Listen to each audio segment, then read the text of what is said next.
A los 8 años le pusieron un micrófono en la mano y le dijeron que era especial. A los 17 años firmó con un grupo musical cuyos productores, según confesó el propio creador del proyecto años después, nunca quisieron pagarles regalías por grabar. A los 29 años, el hombre en quien más confiaba en el mundo tomó las fotografías más íntimas de su vida matrimonial y las vendió a una revista de espectáculos mexicana para perjudicarla en el momento exacto en que era más famosa. Hoy tiene 53 años, vive apartada de todo lo que la hizo célebre, y según fuentes cercanas a ella citadas por la revista TV Notas en 2016, padece una enfermedad neurológica degenerativa que heredó de su padre, don Miguel, quien murió exactamente de lo mismo. Su nombre completo es María del Pilar Montenegro López. El mundo la conoció simplemente como Pilar Montenegro. La voz que en 2002 se mantuvo durante 11 semanas consecutivas en el número 1 del Hot Latin Tracks de la revista Billboard. Un récord que ninguna artista latina había logrado antes. Un récord que no se ha igualado después. Y lo que Jorge Reynoso le hizo, lo que la industria del espectáculo mexicano le hizo, y lo que finalmente su propio cuerpo heredado de su padre le está haciendo, es una historia que México escuchó siempre a pedazos, siempre incompleta, siempre con alguien faltando. Esta es la investigación que nadie reunió durante más de 20 años. Hoy vas a descubrir 4 cosas que van a cambiar todo lo que creías saber sobre Pilar Montenegro. Primero, el secreto que el propio creador de Garibaldi, Luis de Llano Macedo, confesó públicamente en el programa Ventaneando en 2022. Los integrantes del grupo ensayaron durante años para actuar como si grabaran, pero los productores españoles nunca quisieron contratarlos formalmente para las grabaciones porque eso hubiera significado pagarles regalías. Pilar tenía 17 años cuando empezó a vivir de ese arreglo. Durante 7 años construyó la fama de un grupo cuyas ganancias discográficas estaban estructuradas para beneficiar a otros. Segundo, el momento exacto en que Jorge Reynoso, el empresario que era simultáneamente su esposo y su representante artístico, tomó las fotografías más privadas que existían de ella y las entregó a la revista TV y Novelas para destruirla en el momento en que su carrera solista alcanzaba su punto más alto. Pilar lo acusó llorando en televisión en 2006. Reynoso lo negó. El editor de la revista también lo negó. Y Pilar quedó sola con el daño.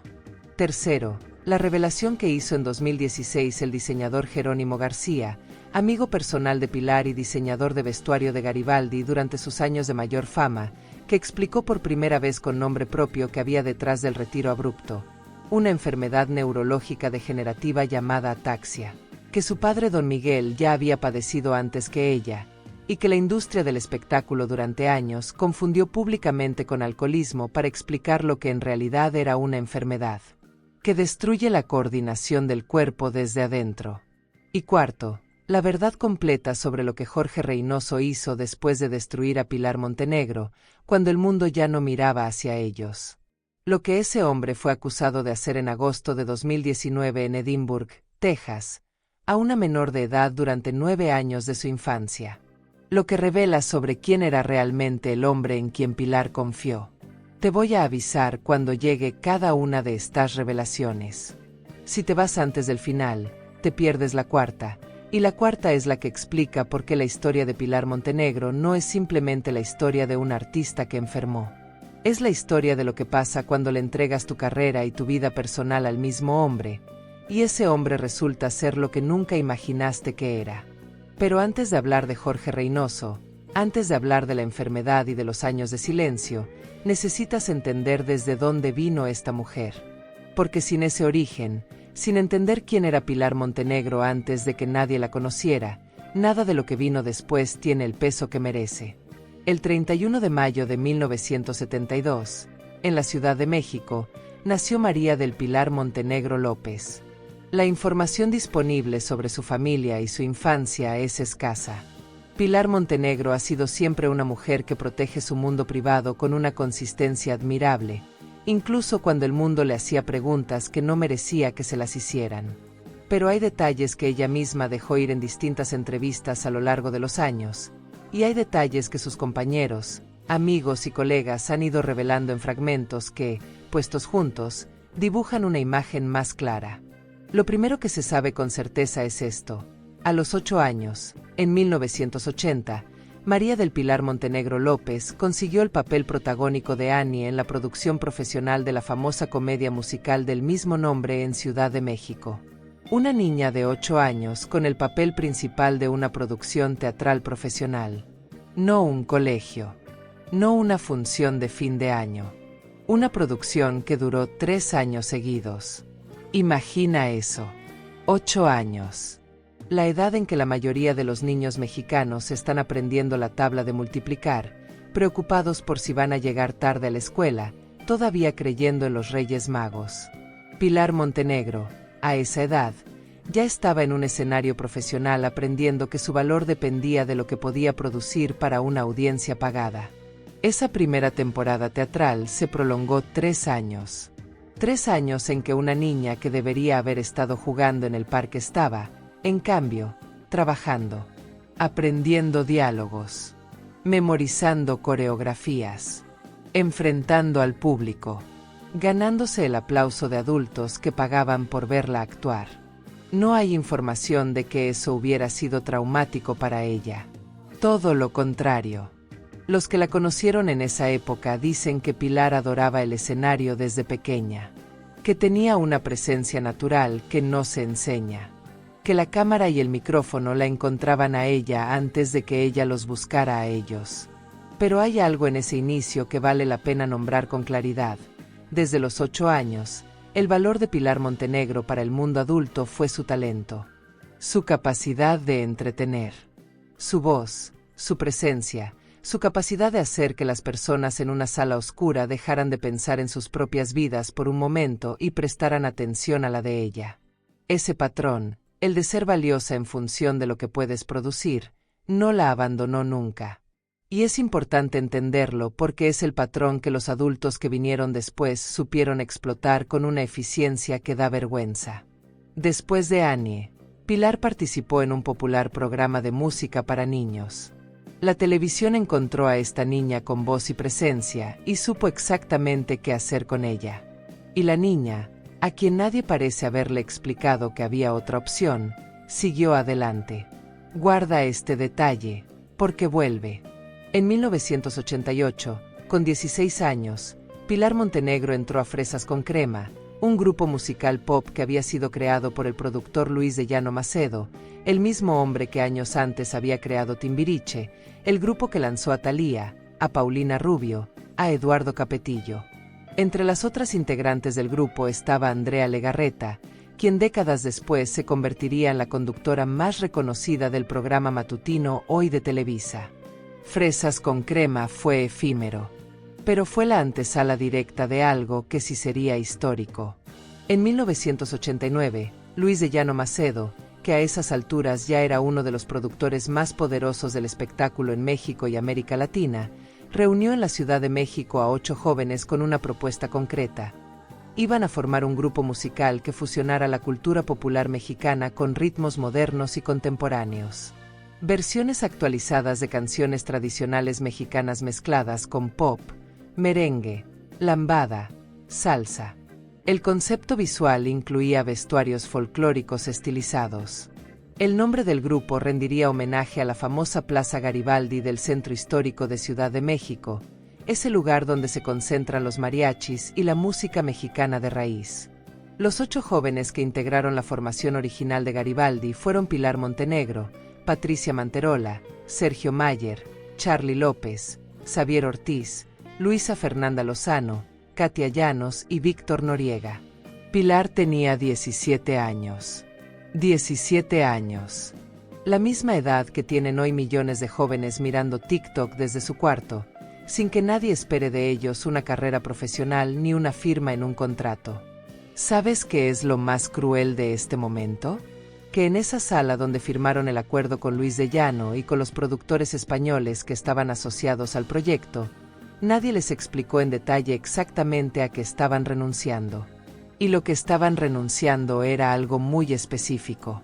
En 2022, más de 3 décadas después, El propio Luis de Llano Macedo fue al programa Ventaneando y reveló públicamente algo que ilumina de una manera diferente toda la historia de Garibaldi. Los productores españoles que coproducían el proyecto, explicó de Llano, nunca quisieron contratar formalmente a los integrantes del grupo para las grabaciones de los discos, porque hacerlo hubiera significado pagarles regalías. Sus palabras exactas, citadas por el portal Heraldo de México en su cobertura de esa entrevista, fueron: nunca quisieron contratarlos para grabar disco porque no les querían pagar regalías. Dijo también que reconocía que había talentos genuinos en el grupo, especialmente Patti Manterola, Pilar Montenegro y Luisa Fernanda. Que estas tres, dijo, de hecho lanzaron carreras solistas exitosas después, lo que probaba que el talento era real. El talento era real, sí. Pero las regalías no llegaron. Pilar Montenegro, a los 17 años, comenzó a construir un éxito que tendría su cara, pero que estaba estructurado para que las ganancias más importantes fluyeran hacia arriba, hacia los productores, hacia los contratos que ella no redactó. 7 años. 7 años de tours por México, Estados Unidos, España, Argentina, el cono sur del continente americano. 7 años de canciones que se convirtieron en himnos de generaciones. La Ventanita, Banana, Dame un beso, Garibom. Canciones que todavía hoy suenan en las bodas y en las fiestas y en los eventos de los años 90 que se celebran en salones de todo México. 7 años de Pilar Montenegro poniéndole su voz, su cuerpo y su presencia a un proyecto que la hacía famosa, pero no necesariamente la hacía libre. Aquí viene lo primero que te prometí. 1989, Ciudad de México. Estudios de grabación, giras internacionales, escenarios de media América Latina. El propio Charly López, en una entrevista para el programa de Primera Mano años después, aclaró algo importante: las 4 chicas de Garibaldi sí cantaban. Sí tenían voces reales. Patti, Luisa, Katia y Pilar, dijo, venían de castings de Timbiriche.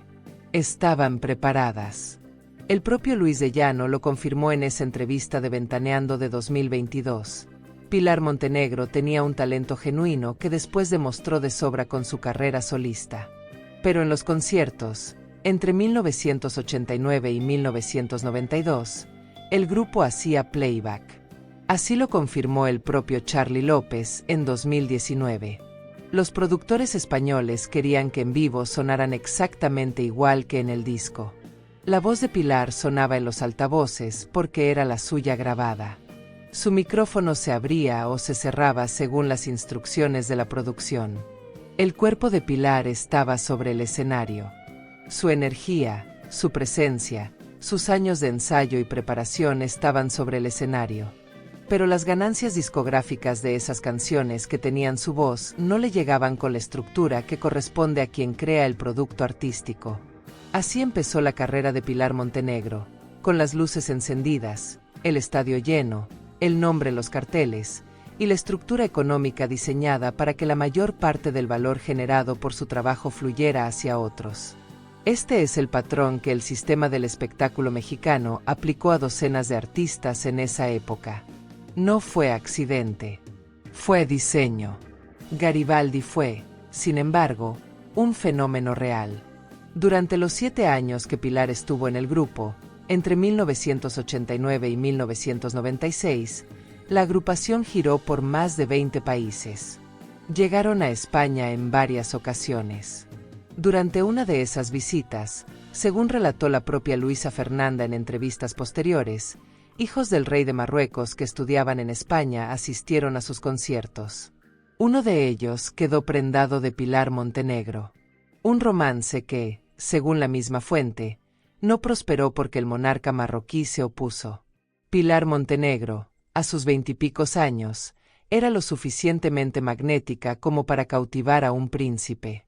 Y aún así, la estructura del contrato que había firmado a los 17 no le daba la protección que un príncipe habría dado por sentada desde su nacimiento.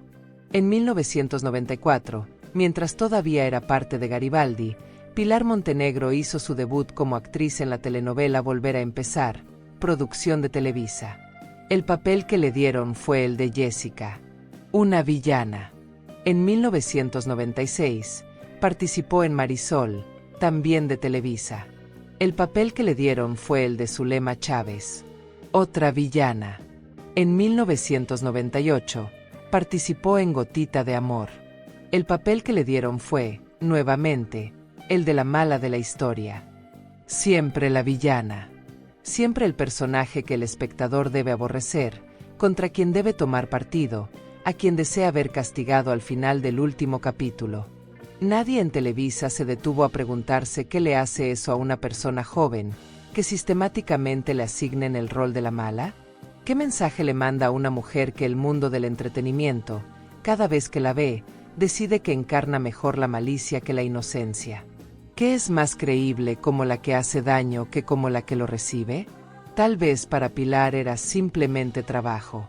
Tal vez era el único trabajo que le ofrecían y lo tomaba porque era lo que había. Pero hay algo en ese patrón de casting que resulta incómodo mirarlo desde afuera, sabiendo lo que vino después. Fue en ese periodo, mientras construía paralelamente su carrera como actriz de telenovelas, cuando Pilar Montenegro conoció a Jorge Reynoso. Jorge Reynoso nació el 23 de mayo de 1957 en Aguascalientes, México. Tenía 43 años cuando Pilar tenía 29. Hijo del actor David Reynoso, uno de los grandes del cine mexicano de mediados del siglo XX, con más de 170 películas en su carrera. Jorge creció en el mundo del espectáculo desde niño. Conocía sus reglas. Conocía sus puertas traseras. Conocía exactamente lo que necesita una artista joven con talento, pero sin representación para crecer en ese sistema. Y lo que necesitaba Pilar Montenegro era exactamente lo que Jorge Reynoso ofrecía, un representante.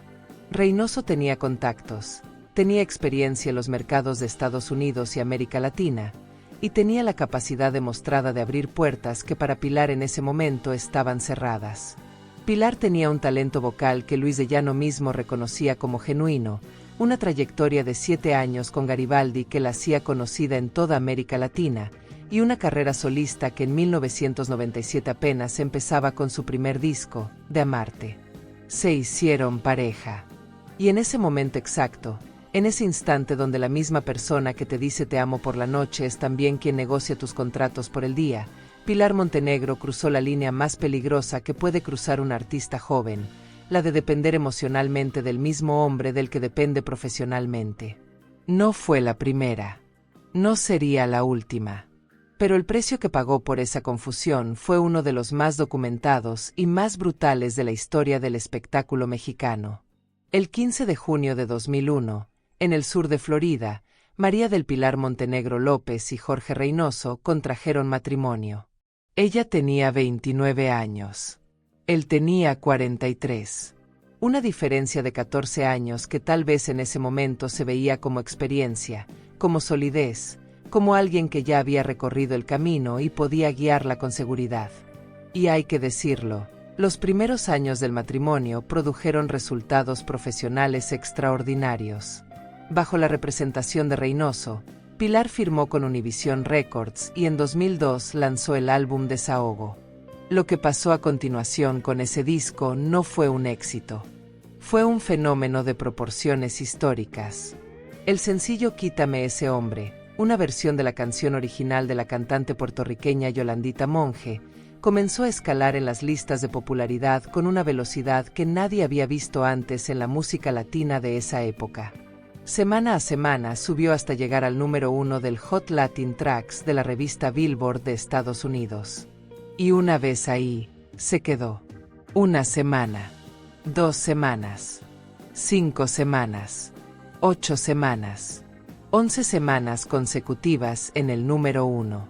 Pilar Montenegro se convirtió ese año en la primera y única artista latina que se mantuvo durante 11 semanas consecutivas en la posición más alta de esa lista.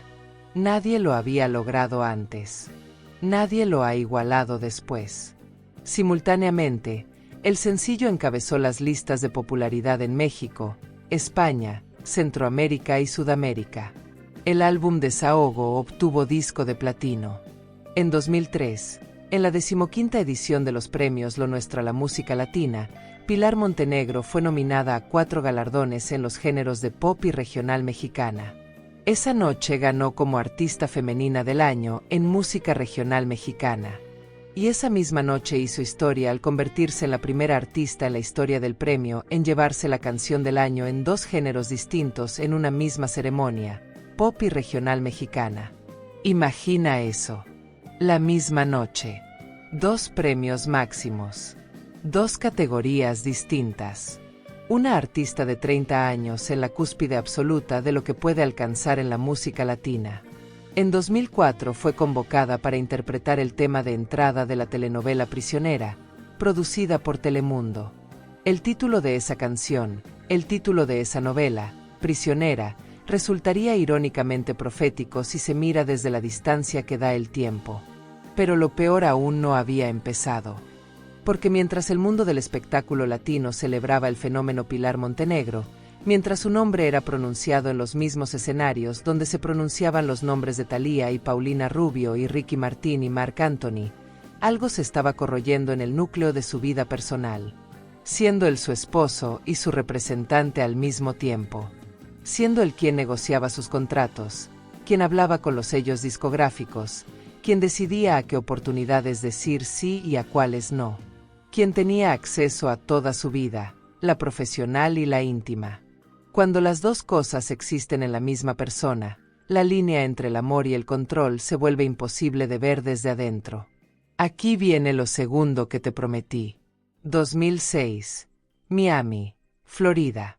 Un año después del divorcio. En octubre de 2005, Jorge Reynoso presentó ante la Corte de Familia del Condado Miami-Dade la demanda de divorcio. En el documento de 10 páginas, el empresario argumentó ante el juez Richard Sapiro que la relación estaba irreparablemente rota y sin esperanza de reconciliación. El juez concedió el divorcio con rapidez porque no había hijos en común ni bienes en disputa que complicaran el proceso. Los que estuvieron cerca de la pareja dicen que separar el trabajo de la relación siempre fue difícil. El propio Reynoso lo admitió después en distintas entrevistas. Decía que al ser artista y manejador siempre les fue difícil separar ambas cosas. Y mientras él presentaba esos papeles, mientras se formalizaba legalmente el fin de esa relación, Reynoso ya era visto en escenas románticas con la cantante puertorriqueña Noelia, de quien también se había convertido en representante artístico. Hasta ahí, un divorcio doloroso pero documentado. Lo que vino después no tiene nombre limpio. En 2006, fotografías íntimas de Pilar Montenegro comenzaron a aparecer en la revista TV y Novelas, una publicación de espectáculos mexicana de amplia distribución. Las fotografías eran imágenes privadas, imágenes que habían sido tomadas dentro de su matrimonio, en la intimidad de esa relación, imágenes que ninguna mujer en el mundo querría ver publicadas sin su consentimiento. Pilar Montenegro apareció en televisión nacional, hablando desde San Antonio, Texas, con el programa El Escándalo de la cadena Telefutura. Estaba llorando. Y dijo, con las palabras que salen cuando el dolor es real y no hay forma de disfrazarlo, estoy muy dolida porque han lastimado a mi familia y porque eran fotos muy personales que nos tomamos cuando éramos matrimonio. Señaló directamente a Reynoso como la fuente de las imágenes. Lo acusó de haberlas entregado a la revista TV y Novelas para perjudicarla. Y explicó cuando entendió que algo había cambiado definitivamente en él.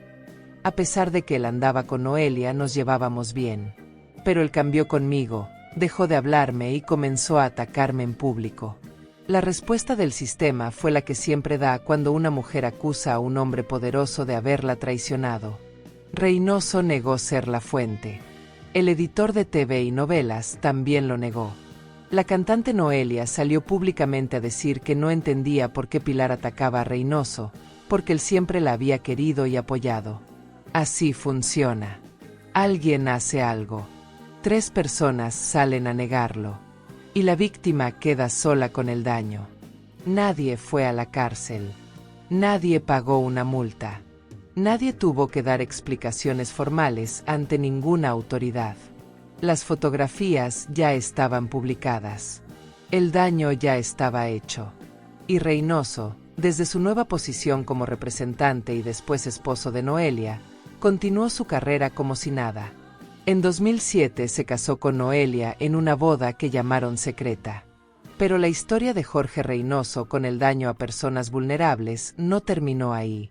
Porque en 2011, cuando Pilar Montenegro posó para la revista Playboy en una sesión fotográfica profesional, consensuada, decidida por ella misma, Jorge Reynoso volvió a hablar públicamente de su exesposa.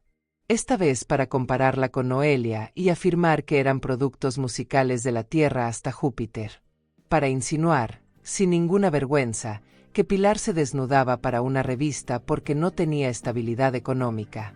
Pilar respondió que ese capítulo de su vida estaba cerrado, que ella no hablaba mal de él, que en todas sus entrevistas siempre se había expresado bien de él, mientras que él, dijo, había hecho lo contrario. Esa asimetría, ella guardando silencio y él atacando, se volvería el patrón de lo que vendría. Recuerda este nombre. Jorge Reynoso. Volverá una última vez en esta historia. La carrera de Pilar Montenegro continuó después de todo esto. Siguió trabajando. En 2004 había grabado Prisionera. En 2010 regresó a Televisa para una participación especial como villana en Soy tu dueña. En 2012 hizo otra aparición especial en Qué bonito amor. Siempre las villanas. Hasta el final. Pero algo en ella empezó a cambiar. Los que la vieron en esos años dicen que algo estaba diferente. No de la manera que el mundo del espectáculo empezó a describir, con los rumores que se construyeron después, sino de una manera más difícil de nombrar, como cuando alguien que ha sostenido demasiado peso durante demasiado tiempo empieza a mostrar las señales del esfuerzo. Y dentro de su cuerpo, algo también había comenzado a moverse. Los primeros síntomas, según la única declaración pública que Pilar Montenegro hizo sobre su salud, una entrevista que concedió a la revista TV Notas en 2015, fueron vértigo, mareos que llegaban sin aviso, cansancio que no respondía al descanso, dolor muscular sin explicación visible. Lo que sentí primero fue eso, confesó en esa entrevista. Estrés severo causado por un problema de neurología. Los médicos en ese momento, dijo, no sabían decirle con exactitud qué tenía.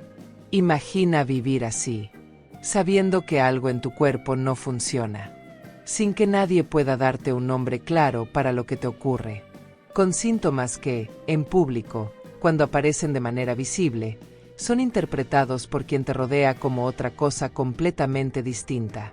Porque la ataxia, la enfermedad que después se confirmó como el diagnóstico más probable, tiene un síntoma devastador en términos sociales. Hace que quien la padece parezca, a los ojos de alguien que no sabe lo que está viendo, alguien que está borracho. Dificultad para coordinar los movimientos, para caminar en línea recta, para hablar con la claridad y precisión que tenía antes, para usar las manos con la delicadeza que el cuerpo ya no puede garantizar. La industria del espectáculo mexicano, que nunca se distinguió por su compasión ni por su capacidad de hacer preguntas antes de hacer afirmaciones, respondió de la única manera que sabe responder cuando ve a una mujer que no puede controlarse, le inventó un vicio. Circularon rumores de que Pilar Montenegro tenía problemas con el alcohol, que aparecía tomada en sus presentaciones, que no podía controlarse, que estaba destruyéndose. Nadie investigó. Nadie preguntó con el respeto que la situación requería. Nadie dijo, espera, ¿qué está pasando realmente con esta mujer que lleva más de 30 años trabajando sin parar? Y lo que pasaba realmente era algo que su padre había vivido antes que ella. Aquí viene lo tercero que te prometí. 2016, Ciudad de México. El diseñador de vestuario Jerónimo García, que había sido el encargado de los vestuarios de Garibaldi durante sus años de mayor fama y que seguía siendo amigo personal de Pilar, habló con el diario Basta, y dijo lo que nadie había dicho con esa claridad antes. Sus palabras, reproducidas por múltiples medios mexicanos en ese momento, fueron estas: lo de la silla de ruedas es porque padece una enfermedad degenerativa. Su papá de eso murió y posiblemente lo haya heredado. Usa la silla para no cargar todo su peso. Sus pies no le responden muy bien. Tiene que sostenerse con algo.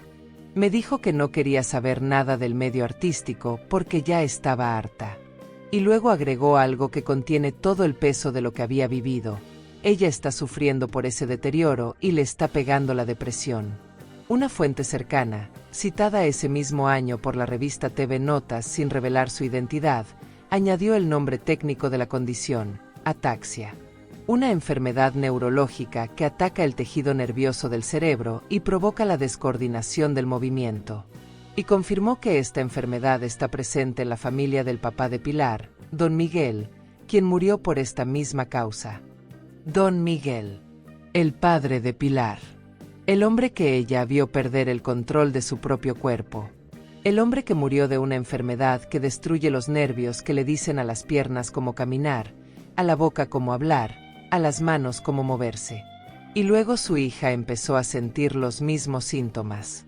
La ataxia, según la Clínica Mayo de Estados Unidos, es un trastorno neurológico que compromete el sistema nervioso central, en particular el cerebelo, la zona del cerebro encargada de coordinar los movimientos voluntarios.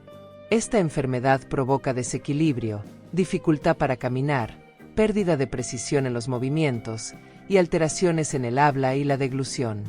Puede ser hereditaria, lo que significa que se transmite de padres a hijos a través de mutaciones genéticas. Cuando el origen es genético o degenerativo, el avance de la enfermedad suele ser progresivo y no tiene cura definitiva. Según la Fundación Nacional para la Ataxia de Estados Unidos, organización que lleva desde 1957 trabajando en el tratamiento e investigación de esta condición clasificada como enfermedad rara, algunos de los tipos de ataxia hereditaria pueden ser fatales. Las complicaciones de la enfermedad son graves y muchas veces debilitantes, dice su documentación oficial. En 2018, durante el reencuentro público de varios integrantes de Garibaldi, la exintegrante Luisa Fernanda habló con Azucena Cierco, conductora del programa Al Rojo Vivo. Cierco reprodujo lo que le había dicho su amiga. Pilar tiene una condición que se llama esclerosis múltiple, le cuesta muchísimo, sufre de muchos dolores, es una enfermedad muy seria que de alguna manera no te permite moverte ni hablar igual.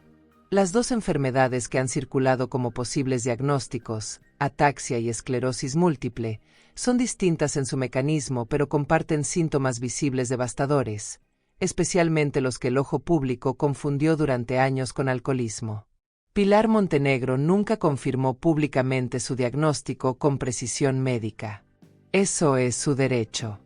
Pero lo que sí ha dicho, en sus apariciones esporádicas en redes sociales cuando los rumores se volvieron insostenibles, fue esto: para todos aquellos que se preguntan si realmente me retiré del medio por una enfermedad que me dejó en silla de ruedas, déjenme decirles que no es verdad. Bendito Dios, estoy más sana que nunca. Lástima para algunos que quisieran verme mal. ¿Estuve enferma? Sí, pero jamás fue algo grave. Esa respuesta, que parece una negación, en realidad confirma dos cosas: que estuvo enferma y que el mundo la quería ver peor de lo que estaba. En octubre de 2013, Pilar Montenegro participó en la obra teatral El Comitenorio. Esa fue su última aparición pública sobre un escenario. Desde ese día, se retiró completamente del mundo del espectáculo. Sin conferencia de prensa, sin comunicado oficial, sin entrevista de despedida. Un día estaba ahí, y al siguiente ya no. Y el mundo del espectáculo, en lugar de preguntarse con dignidad qué había pasado con esta mujer que les había dado 30 años de trabajo ininterrumpido, empezó a fabricar versiones. Que tenía VIH, que tenía hepatitis C, que tenía elefantiasis, que tenía dermatitis, que era alcohólica, que se había deformado.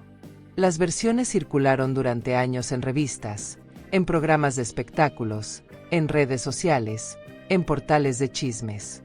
Ninguna de esas personas que construían esas versiones se detuvo a pensar que lo que estaban haciendo era atacar a una mujer enferma que había pedido solamente que la dejaran en paz. El 7 de septiembre de 2020, Xavier Ortiz, compañero de Pilar en Garibaldi desde 1989, fue encontrado sin vida en su domicilio en la colonia Providencia de Guadalajara, Jalisco. Tenía 48 años. Había nacido el mismo año que Pilar, 1972. La Fiscalía del Estado de Jalisco confirmó que la causa de muerte fue asfixia mecánica por ahorcamiento. La hermana de Xavier, Olga Ortiz Ramírez, lo confirmó públicamente en redes sociales con una frase que resume todo el peso de lo que la pandemia de 2020 le hizo a los artistas que dependían del escenario para vivir: estamos en shock. Sabíamos que estaba muy deprimido por el aislamiento, la falta de ingresos y una separación muy tormentosa. Según una reportera de Telemundo que logró comunicarse con Pilar Montenegro después de la muerte de Xavier, la exintegrante de Garibaldi quedó devastada por la noticia. Devastada. Esa fue la palabra. Pilar Montenegro, que ya llevaba 7 años retirada del mundo artístico, que ya vivía con una enfermedad neurológica cuyo nombre nunca quiso pronunciar en público, que ya cargaba con el peso de todo lo que había pasado desde los 8 años hasta los 40, recibió la noticia de que uno de los 8 jóvenes que habían firmado juntos en 1989 ya no estaba. 8 integrantes originales. 1 muerto. Guarda ese número.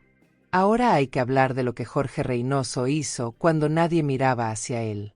En agosto de 2019, 4 años antes de que Juliana Figueroa, hija del cantante Joan Sebastián, decidiera que ya estaba lista para hablar, Jorge Reynoso fue arrestado en Edinburgh, Texas. La acusación en su contra era una felonía de 2º grado por contacto sexual infantil. Un delito grave que en el estado de Texas puede resultar en entre 2 y 20 años de prisión y una multa de hasta $10,000. Se fijó una fianza de $250,000. Reynoso salió libre pagando esa fianza, pero con condiciones: un brazalete electrónico en el tobillo y la entrega de su pasaporte para evitar que abandonara los Estados Unidos. En ese momento, 2019, la identidad de la presunta víctima no fue revelada públicamente. Reynoso salió de la prisión de Edimburgo y concedió una entrevista al programa Ventaneando en la que explicó, con una tranquilidad que resulta perturbadora en retrospectiva, que había estado en Monterrey cuando lo llamaron para decirle que había una orden de arresto grave en su contra y que se presentó voluntariamente cruzando el puente. El caso quedó detenido durante años porque la víctima no estaba lista para hablar públicamente. No fue hasta el 13 de marzo de 2025 cuando la periodista e influencer Jacqueline Martínez, conocida en redes como Chamonix, reveló la identidad de la persona que había presentado la denuncia: Juliana Figueroa, hija del fallecido cantante Joan Sebastián y de Erika Canales. Aquí viene lo cuarto que te prometí. Juliana Figueroa tenía 5 años cuando comenzaron los hechos que describe la denuncia.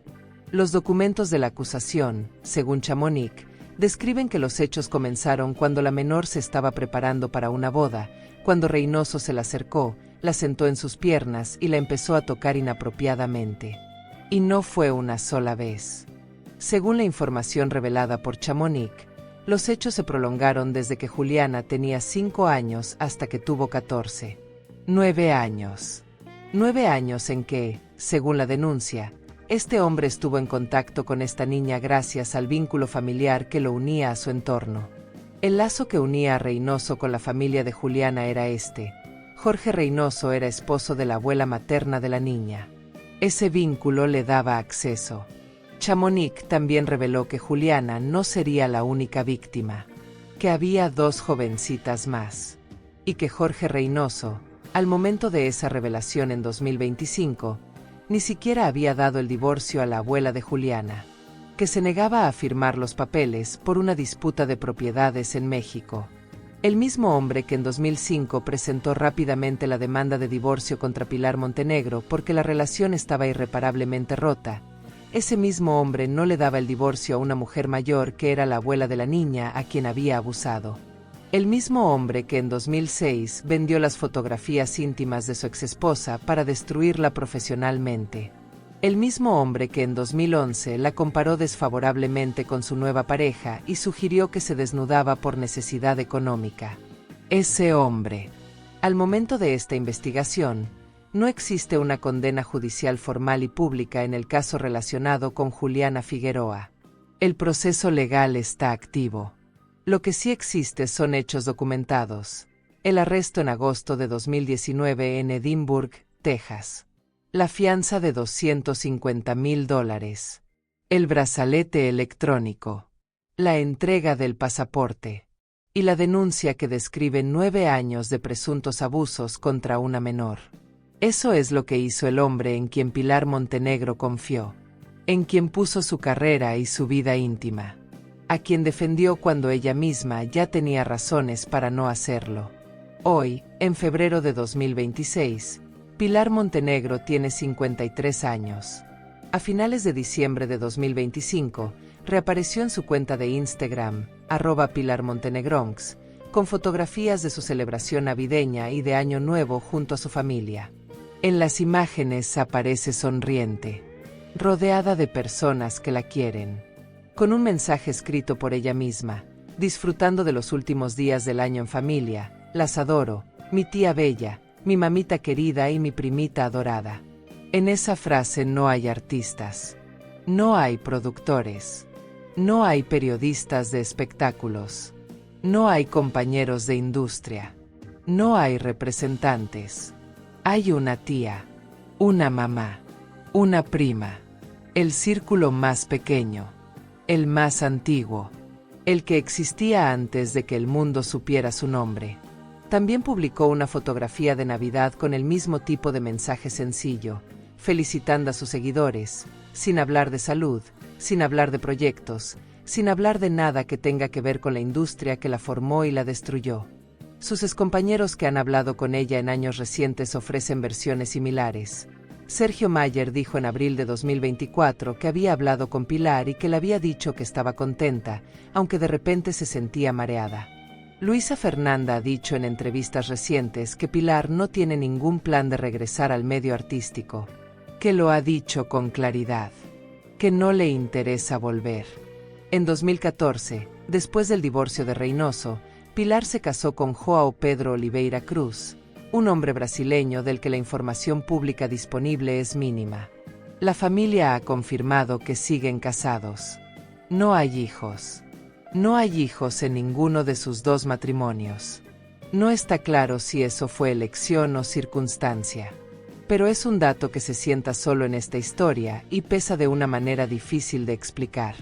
En julio de 2025, el periodista Javier Seriani dijo en su canal de YouTube que Pilar estaba al borde de la muerte, que ya no estaba muy consciente, que varios allegados ya se habían despedido de ella. La familia de Pilar Montenegro respondió de inmediato. Contactados por Televisa Espectáculos, los familiares desmintieron categóricamente la versión. Dijeron que estaba bien. Dijeron que respetarían su privacidad. Dijeron, será Pilar quien decida hablar de su vida. Esa última frase. Será Pilar quien decida. ¿Cuánto tiempo tardó el mundo en aprender eso? ¿Cuántos años pasaron en que otras personas decidían qué decir de ella, cuándo decirlo, cómo contarlo, con qué palabras describirla? Su última fotografía antes de la reaparición navideña de 2025 había sido en octubre de 2024. Más de un año sin publicar nada en redes sociales. Un año en que el silencio generó una avalancha de especulaciones que llegaron a afirmar que estaba muerta. Y ella estaba ahí, en algún lugar, con su tía y su madre y su prima, esperando que el ruido se callara. La canción Quítame ese hombre sigue en circulación en plataformas de streaming. Sus escenas de villana en Marisol, en Gotita de Amor, en Soy tu dueña siguen disponibles en plataformas digitales. El nombre de Pilar Montenegro aparece en las presentaciones del años 90 Pop Tour como referencia de una época. Su legado artístico está intacto, circula solo, no necesita que ella lo sostenga. El arte sobrevive. La artista vive en algún lugar de México, tratando de coordinar sus movimientos un día a la vez. Recapitulemos esta historia en números fríos. 1972. Nace María del Pilar Montenegro López en Ciudad de México. 1980. 8 años. Debut profesional en Annie. 3 años de trabajo continuo sobre un escenario profesional. 1988. 16 años. Entra a Fresas con Crema. 1989, 17 años. Firma con Garibaldi. Luis de Llano Macedo produce el grupo. Los productores españoles no les pagan regalías discográficas. 1989 a 1996, 7 años de giras internacionales en más de 20 países. Éxitos en México, Estados Unidos, España, Argentina y el resto de América Latina. 1994, primer papel en telenovela. Siempre la villana. 2001, 29 años. El 15 de junio se casa con Jorge Reynoso en Florida. Él tiene 43. 2002, lanza Desahogo. 11 semanas en el número 1 de Billboard. Disco de platino. Nadie lo había logrado antes en la música latina. 2003, premios Lo Nuestro. Artista femenina del año. Canción del año en 2 géneros distintos en la misma noche. Primera en la historia del premio en lograrlo. 2005, Reynoso presenta la demanda de divorcio ante el juez Richard Sapiro en Miami-Dade. No hay hijos ni bienes en disputa. 2006, fotografías íntimas de Pilar aparecen en la revista TV y Novelas. Pilar acusa a Reynoso públicamente, llorando en televisión. Reynoso niega. Nadie paga por el daño.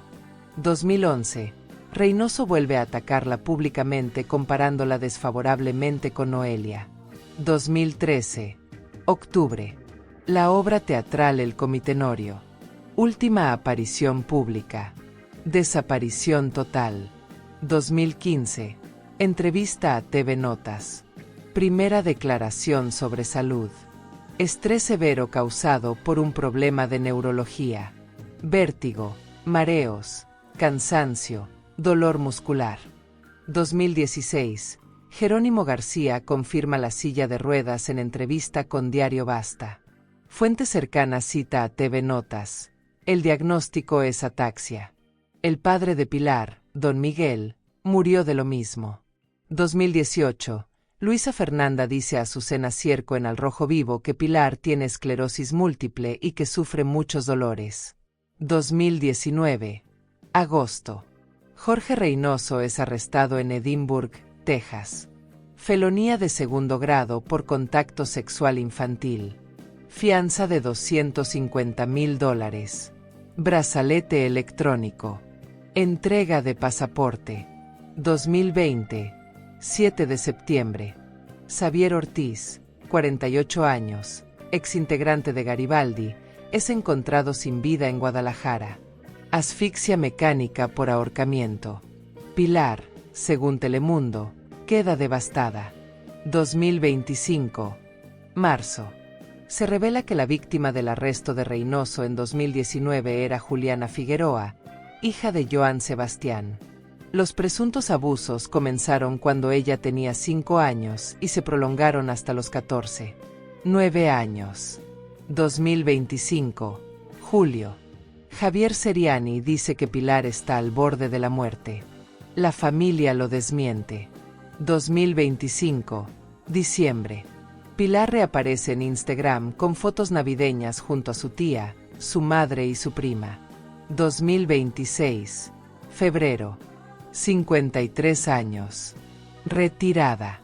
Enferma. Viva. Sonriente en una fotografía familiar. Con una enfermedad sin cura. Con el legado artístico flotando solo en plataformas digitales. Con el hombre que la destruyó libre y sin condena pública. 45 años de trabajo desde los 8. 2 matrimonios. 0 hijos. 11 semanas en el número 1 de Billboard. 4 nominaciones en una sola noche de premios.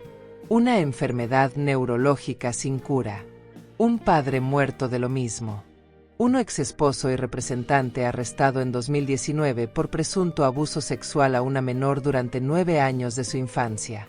¿Es esto maldición? ¿Es karma? ¿Es la historia de Garibaldi que persigue a sus integrantes, como dicen algunos, desde que el grupo se disolvió? No, no es ninguna de esas cosas. Es el resultado predecible de un sistema que tomó a una niña de 8 años, la puso a trabajar para el beneficio económico de adultos, la contrató a los 17 sin las protecciones que correspondían, la vinculó durante 7 años a un proyecto sin regalías, la empujó hacia el brazo del hombre equivocado porque ese hombre era el que tenía las llaves de las puertas que ella necesitaba abrir, y cuando su cuerpo empezó a fallar, confundió su enfermedad con un vicio para no tener que asumir ninguna responsabilidad.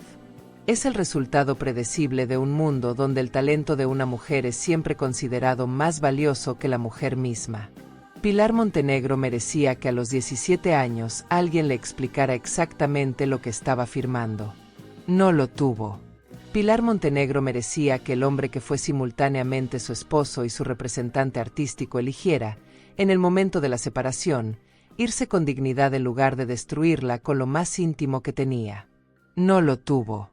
Pilar Montenegro merecía que cuando su cuerpo empezó a manifestar los primeros síntomas de una enfermedad hereditaria que había matado a su padre, la industria del espectáculo mexicano la hubiera protegido y tratado con compasión, en lugar de construir una narrativa de alcoholismo y abandono para explicar lo que no entendían o no querían tomarse el trabajo de entender. No lo tuvo. Luis de Llano Macedo la puso a trabajar a los 17 con un esquema económico que beneficiaba más a los productores españoles que a los artistas. La industria completa remató su nombre con rumores cuando estaba enferma. Jorge Reynoso la traicionó con lo más privado e íntimo que existía de ella dentro de la relación que se supone debería haber sido el lugar más seguro de su vida. Y el mundo, ese mundo que todavía canta "Quítame ese hombre" en las bodas y en los eventos y en las fiestas de generaciones enteras, tampoco hizo lo suficiente cuando era el momento de hacerlo. Quizá tú también conoces a alguien como Pilar Montenegro. Alguien cuyo talento fue lo primero que el mundo vio en ella, antes de ver a la persona detrás del talento. Alguien que confió en quien no debía confiar porque en ese momento era la única persona que le tendía la mano. Alguien cuya enfermedad fue juzgada antes de ser entendida porque es más fácil inventarle un vicio a alguien que reconocer que hay cosas que el cuerpo humano hace sin pedir permiso. Hay una diferencia enorme entre olvidar a alguien y abandonarlo. México no olvidó a Pilar Montenegro. Siguió escuchando su canción. Siguió viendo sus telenovelas en reprise. Pero sí la abandonó, colectivamente y sin vergüenza, en el momento en que más necesitaba que alguien dijera simplemente: esta mujer está enferma, lleva 30 años trabajando para esta industria, y merece dignidad. Y aún hoy, mientras ella posa sonriente junto a su tía y su madre y su prima en las fotografías de diciembre, el debate público sigue siendo sobre si está muy enferma o un poco enferma. Sobre si va a regresar o no va a regresar. Sobre si el diagnóstico es ataxia o esclerosis múltiple. Como si su valor siguiera dependiendo de lo que puede producir. Como si 45 años después del primer escenario, la pregunta siguiera siendo la misma: ¿cuánto nos puede dar todavía? Pero la historia de Pilar Montenegro no existe sola. Existe dentro de un patrón que el espectáculo mexicano repitió docenas de veces durante los años 90. Un patrón de mujeres construidas por la industria, usadas hasta que ya no podían más, y luego dejadas solas con el daño mientras la industria seguía funcionando exactamente igual con la siguiente generación. Y hablando de ese patrón, hay una historia que México también necesita escuchar completa. Una historia con silencios todavía más profundos.